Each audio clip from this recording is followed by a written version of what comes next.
Imagine that the most famous prison escape in history wasn't just an escape. Imagine that behind that cold June night, behind every tunnel dug with spoon, every raft stitched from stolen raincoats, there was something far deeper. A purpose, a secret buried beneath the stone foundation of Alcatraz Island. Something that wasn't meant to be found. Something that awoke. Before we dive into the shadows, hit that like button, subscribe, and let us know in the comments. Did they really escape? Or was something waiting for them? Because what you're about to hear might change the way you see Alcatraz forever.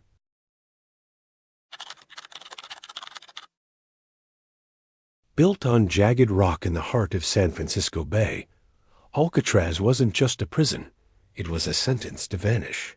The worst of the worst were shipped there, men too dangerous, too notorious, or too clever for any other institution. Surrounded by frigid, shark-infested waters and swirling currents, patrolled by armed guards and watchtowers, escape was deemed impossible. Until June 1962, Walter Hiram, Edgar Franklin, Clyde Joseph. Officially, their names don't exist on the prison roster. Unofficially, they were the most dangerous minds the system had ever tried to contain. Not for violence, but for precision, intelligence, and silence. Their escape was legendary. Spoons scraping concrete, dummies made of soap and toilet paper. Raincoats turned into life vests. A raft floating away into the fog. But that's just the story they wanted us to believe.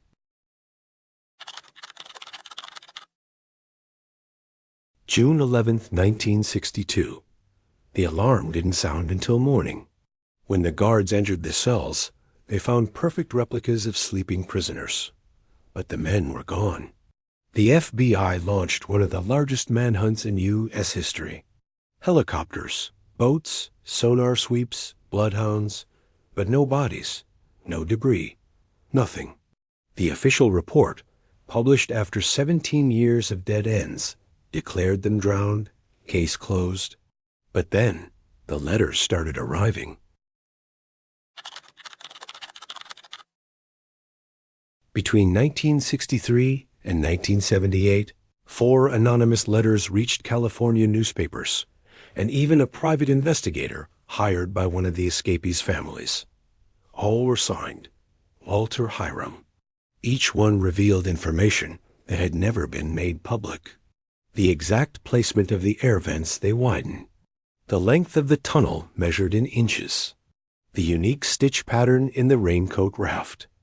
Each letter passed multiple forensic analyses over the years. Handwriting varied slightly from one to the next, but the tone, the linguistic patterns, the deep familiarity with the prison's architecture, all eerily consistent. In 1978, the final letter included only one line. We weren't escaping from Alcatraz. We were being released. The FBI tried to trace the origin. Each envelope had been mailed from a different U.S. state, Florida, New Mexico, Oregon. But the stamps bore chemical residues found only in certain old military bases. No explanation was ever given. The files were quietly sealed in 1980.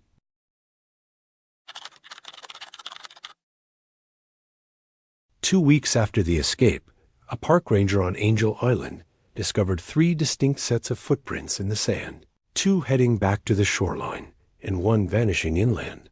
Under a collapsed root system, he found a rusted combat knife. On the blade, a hand-carved triangle with an eye at its center. The knife was logged into evidence and then mysteriously lost from federal records within a month.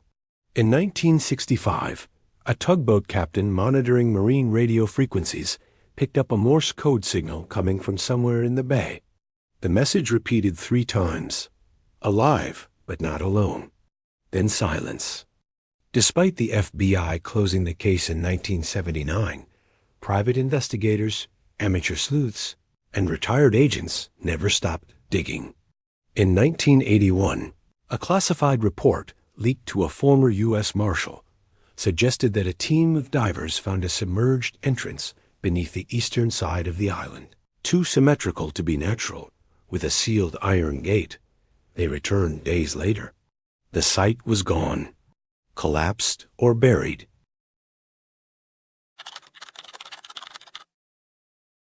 In 2018, the San Francisco Police Department received a sealed envelope, postmarked from rural Argentina. Inside, a photograph of an elderly man sitting on a crumbling stone bench beside a cliff. Handwritten on the back, "You thought we drowned." The truth is much worse. We were never meant to escape. We were meant to be forgotten. No name, no fingerprint. But in the top right corner of the photo, the triangle with the eye.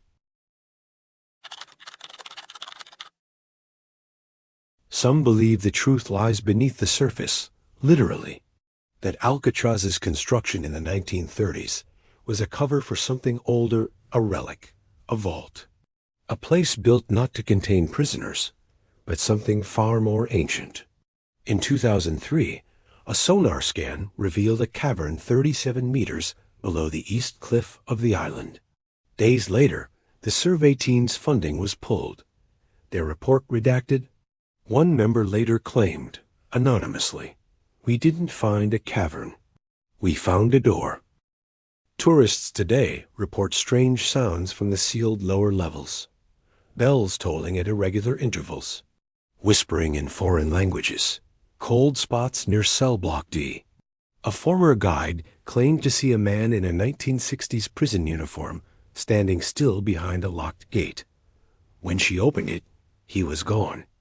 So what really happened? An impossible escape? A perfect plan? A second life under new names? Or something darker? Maybe Alcatraz was never meant to keep men in. Maybe it was built to keep something inside. And maybe, on that cold summer night in 1962, that something got out. Think the story ends here? We're only beginning to understand the depths. If this made you question everything you thought you knew, hit like, share it with someone who loves a good mystery. And don't forget to subscribe, because the island may be silent now, but some echoes never fade. United States, summer of 1954. In the sweltering hush of Idlewild Airport, a small but growing terminal in New York, a sharply dressed man stepped up to immigration. He wore a crisp gray suit, carried a black leather briefcase, and handed over his passport with quiet confidence. No one suspected that his arrival would mark the beginning of one of the strangest unsolved mysteries in U.S. Customs history. Before we dive deeper into this mystery, don't forget to hit that like button, subscribe for more bizarre true stories, and click the bell icon so you never miss an upload. Let's uncover the truth together. His passport listed his country of origin as Tord, a country that, no matter how thoroughly officials searched, simply did not exist.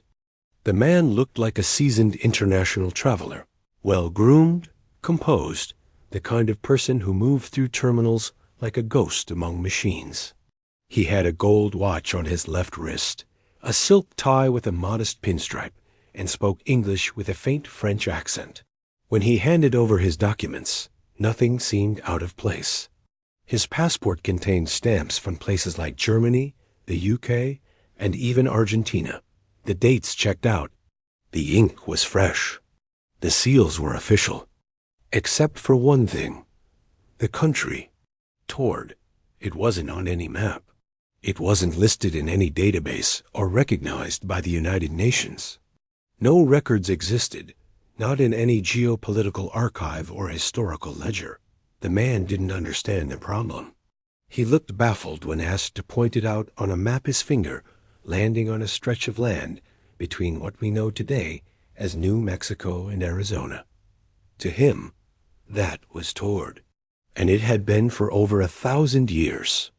He was taken to a private room inside the airport, one used for exceptional cases and special detentions. There, government officials began a long and methodical interrogation. The man answered every question with calm precision. He explained that he was a corporate consultant, flying in for a routine business meeting with a firm he claimed had offices in New York, San Francisco, and Tokyo. His briefcase contained official-looking documents, banking records, corporate memos, a driver's license, and even a tax identification card. Everything appeared authentic. The fonts matched. The paper stock was right. The signatures were consistent. And yet, every company, institution, and address he referenced was a ghost. The phone numbers led nowhere.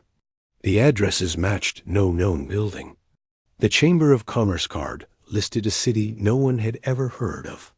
When presented with a modern U.S. map, he frowned slightly, quietly pointing again to where Tord should have been, as if someone had erased it, as if reality itself had shifted without warning. Authorities decided to detain him overnight at a nearby airport hotel. He was placed in a modest fourth-floor room under federal watch. 2 armed guards stood outside the door in rotating shifts. They were instructed not to leave their post under any circumstance. Meanwhile, his documents were sent to central offices for further analysis.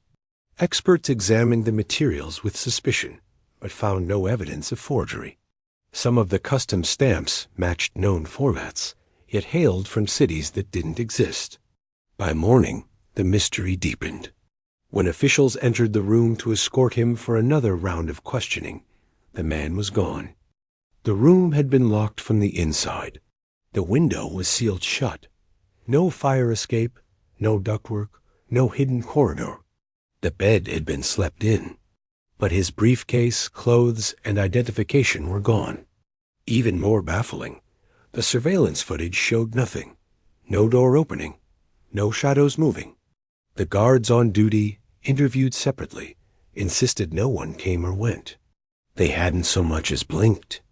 Hours later, a quiet panic set in when officials discovered that all copies of his paperwork had also vanished from secure filing cabinets at the analysis center. No signs of forced entry, no logs, no trace. It was as if the man and everything tied to him had been wiped from existence in a single surgical instant. The case never made it into the newspapers. No press release was issued, but whispers began to spread within customs offices, among federal agents, and eventually among fringe researchers. Some believed he was a spy with access to undetectable technology, possibly tied to Cold War experiments. Others suspected mental illness, though no behavioral evidence supported that. But then came the stranger theories. Some claimed he was from a parallel universe, a version of Earth where history had taken a different path, and Tord had emerged as a legitimate sovereign nation. Others suggested he was a time traveler, accidentally displaced into a past that no longer resembled his own. There were even rumors of government cover-ups, failed experiments in interdimensional travel, classified teleportation trials, or deeper knowledge of realities adjacent to our own. Whatever the truth, one fact remained. No physical or digital evidence of his presence could ever be recovered. And those who had seen him, those who had spoken with him, could only remember the chill in the air when he realized his world wasn't here. Today, no photographs remain. No copies of the passport, no trace of the hotel record, no booking logs, and no physical fingerprints in any federal archive. And yet, in scattered, dust-covered reports, filed away in forgotten cabinets, brief mentions still exist. A case labeled anomalous, dated July 1954. Was the man from Tord truly a visitor from another dimension? A lost soul who stumbled through a crack in time?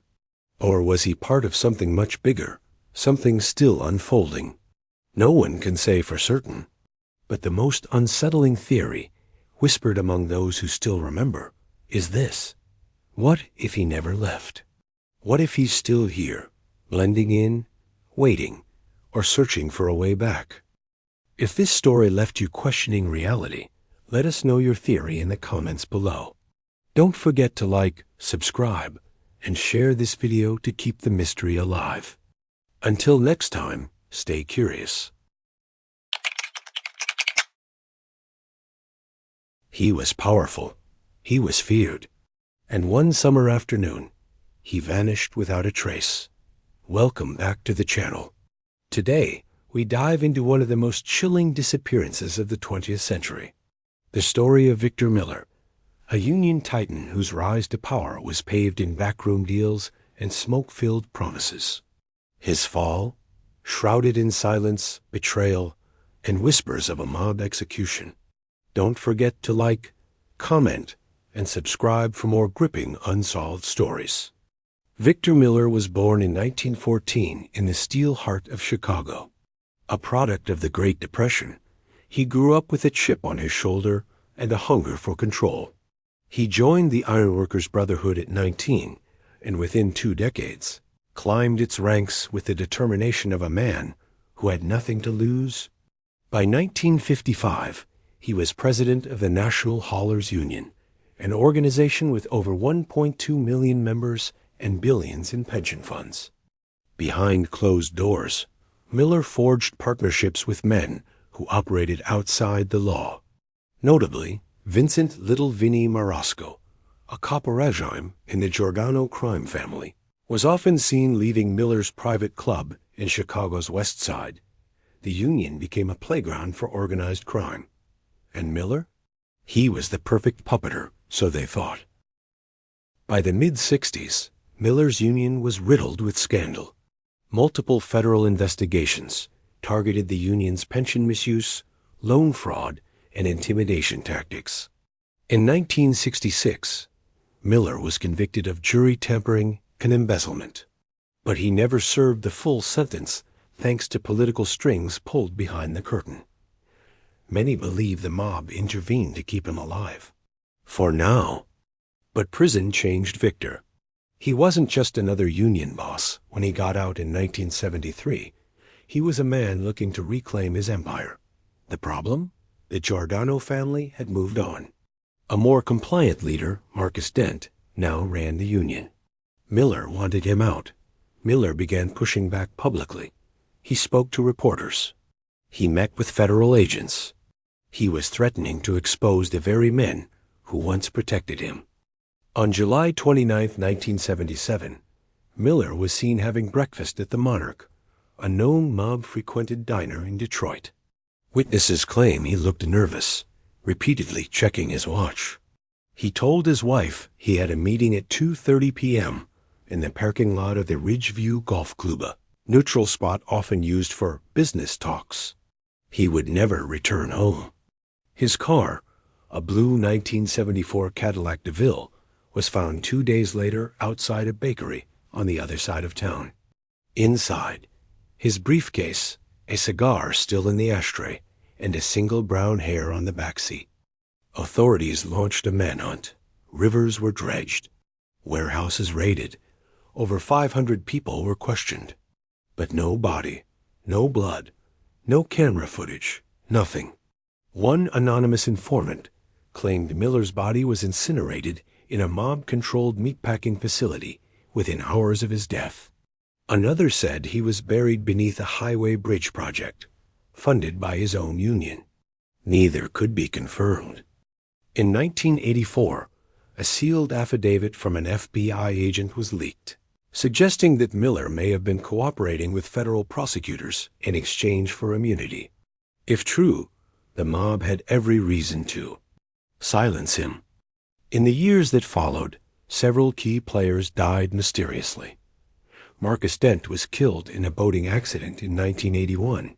Agent Russell Lake, who led the investigation, died of a heart attack weeks before testifying in a corruption trial. Vinnie Marasco vanished while vacationing in the Dominican Republic. His body was never found. In 1995, a construction worker found a locked metal drum beneath a demolished warehouse in Toledo. It contained bones, a wedding ring with the initials VM, and a corroded Union badge. DNA tests were inconclusive, and the evidence quietly disappeared from public record. Conspiracy? Cover-up? Or coincidence? Theories continue to swirl. Theory 1. Miller was killed by the Giordano family for disobedience. Theory 2. He faked his own death and fled the country using mob contacts. Theory 3. He was assassinated by rogue government agents to prevent him from testifying. Documentaries, podcasts, and books have all tried to solve the case. But 50 years later, the truth remains buried, perhaps literally.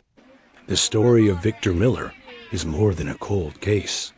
It's a mirror of America's dark underworld, where labor, politics, and crime danced in shadow. If you found this story as chilling as we did, leave a comment with your theory. What really happened to Victor Miller? Smash that like button. Tell us what case we should cover next. And don't forget to subscribe for more real crime mysteries. Until next time, keep questioning everything.